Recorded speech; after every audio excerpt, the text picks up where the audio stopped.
இந்த மாதிரி ஒரு ஷார்ட்ஸ் நான் அப்லோட் பண்ணுறேன் அப்படின்னா பேக்ரவுண்டில் சாங்ஸ் மியூசிக் அந்த மாதிரி தாங்க போடுவேன். ஆனால் இந்த ஒரு வீடியோக்கு எனக்கு அதுக்கு விருப்பமே கிடையாது. ஏன் அப்படின்னா ரொம்ப ரொம்ப ஸ்பெஷலான ஒரு வீடியோ. ஆக்சுவலாக இந்த பார்சல் அனுப்புனது உங்களை மாதிரி ஒன் ஆஃப் த கஸ்டமர். நீங்கள் நம்புவீங்களா? அது மட்டும் இல்லாமல் இந்த கஸ்டமர் கிட்ட நான் அவ்வளோவா க்ளோஸாக கூட பேசினதில்லை. உங்கள்கிட்ட எல்லாருக்கிட்டே நான் எப்படி பேசினா என்ன அப்படி தான் பேசுவேன்.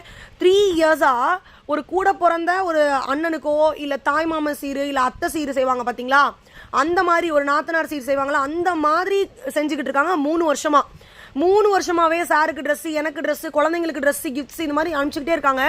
ரொம்ப ரொம்ப ரொம்ப ஸ்பெஷலுங்க. ஏன் அப்படின்னா நம்ம கிட்ட வாங்குறதுக்கு காசு இல்லாமல் கிடையாது. பட் யோசிச்சு பாருங்க, ஒருத்தவங்க நம்மளுக்கு ஒரு விஷயம் செய்கிறாங்க எந்த ஒரு எதிர்பார்ப்புமே இல்லாமல், அப்படிங்கும்போது அது எவ்வளோ ஸ்பெஷல்.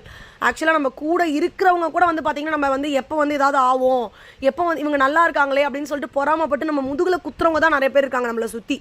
ஆனால் இவங்க எனக்கு அவ்வளோ சர்ப்ரைசிங்காக இருக்குது. இன்னும் என்னால் நம்ப முடியல, எதுக்கு இவ்வளோ தூரம் செய்கிறாங்க அப்படின்னு சொல்லிட்டு ரொம்பவே ஹாப்பியாக இருக்குங்க. இன்றைக்கி வரைக்கும் எப்படி எனக்கு வார்த்தையால் சொல்கிறதுனே தெரியல. ரொம்ப ரொம்ப தேங்க்ஸ் உங்களுக்கு. ரியலி உங்களோட அன்பு மட்டுமே எனக்கு போதும். உண்மையான அன்பு கொடுங்க. இது மாதிரி கிஃப்ட்ஸு, ட்ரெஸ் அதெல்லாம் நான் எதிர்பார்க்கவே இல்லை. பட் அதையும் மீறி நீங்கள் அமைச்சிருக்கீங்க. ரொம்ப ரொம்ப ஸ்பெஷல் எனக்கு. Thank you. Really really really thank you.